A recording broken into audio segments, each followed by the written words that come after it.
Assalamualaikum warahmatullahi wabarakatuh. Jadi insyaAllah sempena hari Jumaat yang mulia ni, kita akan membaca surah Al-Kahfi daripada ayat pertama hingga ayat ke-10. Seperti mana kita dengar daripada sabdaan Nabi SAW ada menyebut, mafhumnya, barang siapa yang membaca 10 ayat pertama daripada surah Al-Kahfi, maka dia akan terselamat daripada fitnah Dajjal. Jadi sama-samalah kita berdoa, kita tergolong daripada kalangan mereka terselamat. Tapi untuk syaratnya, kita perlu amal lah surah ni. Jadi insyaAllah kita mulakan. A'udzu billahi minasyaitonir rajim. Bismillahirrahmanirrahim. Alhamdulillahilladzi anzala ala abdihil kitaba wa lam yaj'al lahu iwaja qayyiman liyunzira ba'san shadidan min ladunhu wa yubashshiral mu'minin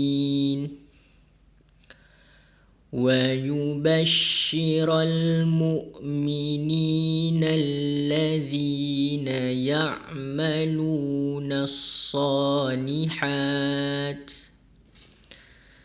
يعملون الصالحات أن لهم أجرا حسنا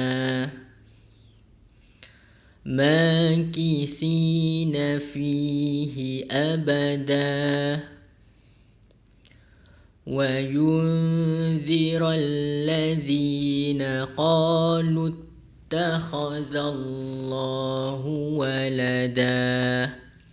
Baik, untuk ayat pertama hingga ayat keempat ni, kita ada bertemu dengan beberapa kalimah allazi, juga allazina. Pada ayat pertama allazi, ayat kedua allazina, dan ayat keempat allazina juga. Jadi apa yang ingin saya ingatkan di sini, apabila berjumpa dengan kalimah allazi, kita hendaklah membaca dia dengan huruf zal.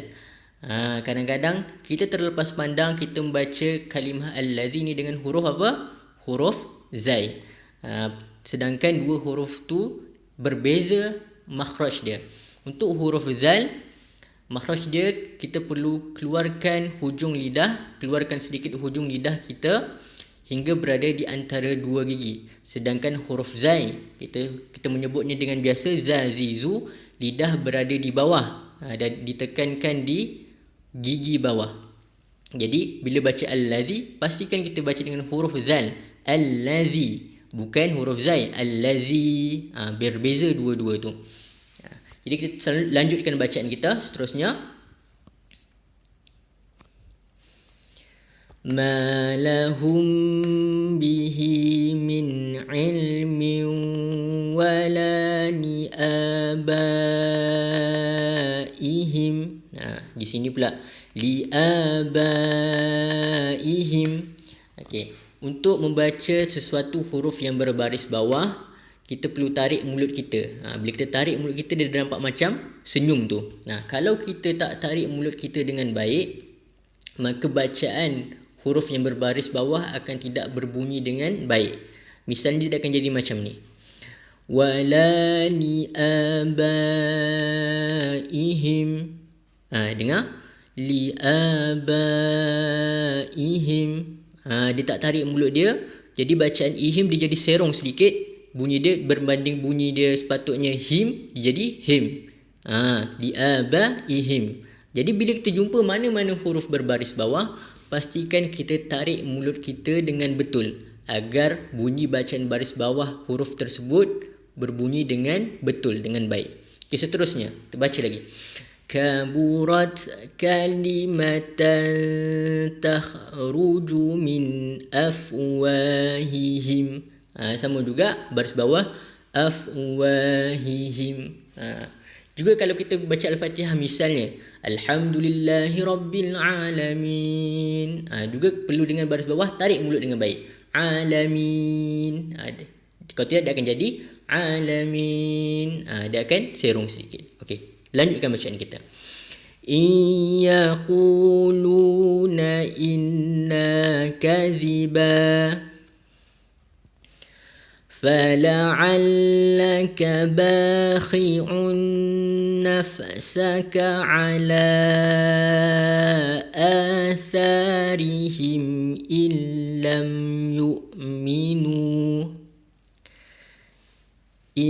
لم يؤمنوا بهذا الحديث أسفا. Di sini juga saya ingin tekankan perbezaan antara huruf sa dengan huruf sin. Bunyi dia nampak sama tapi sebenarnya berbeza.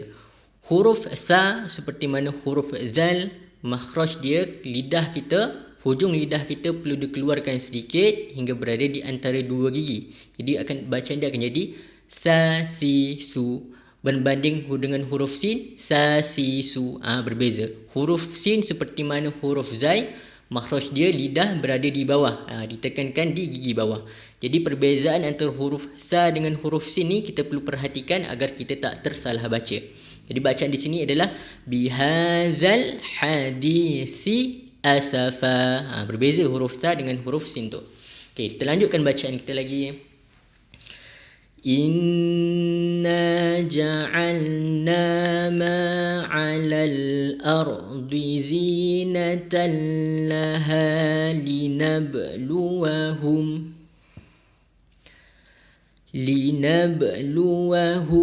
ayyuhum ahsanu 'amala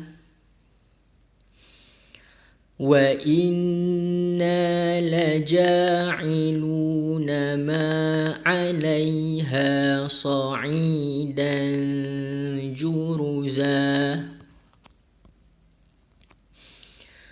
Am hasibta anna ashabal kahfi warraqimi kanu min ayatina ajaba إذ أوى الفتية إلى الكهف فقالوا ربنا آتنا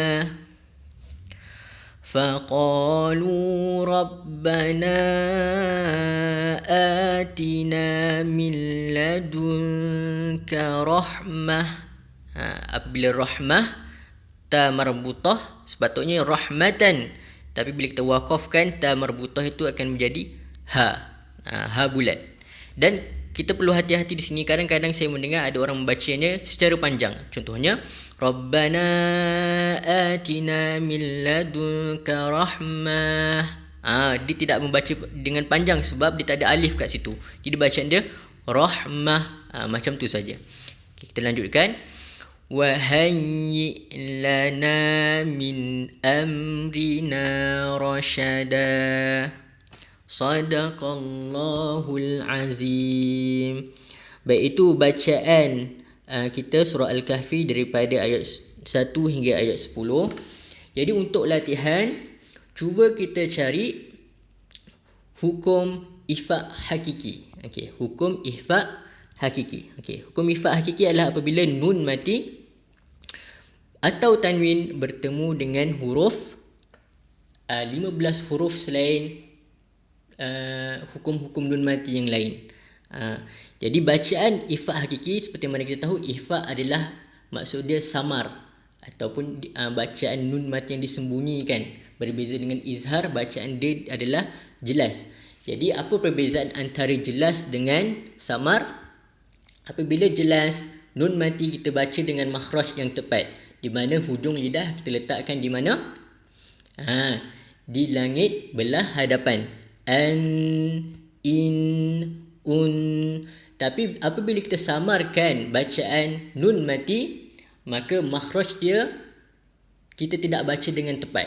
Daripada hujung lidah kita letakkan di langit-langit hadapan, maka kali ini hujung lidah tergantung. Dia nak pergi ke langit-langit depan tapi dia tak sampai, dia gantung. Jadi daripada an, in, un jadi al, il, un. An izhar untuk ifa, al, in, il, un. Okay. Jadi itu saja untuk hari ini.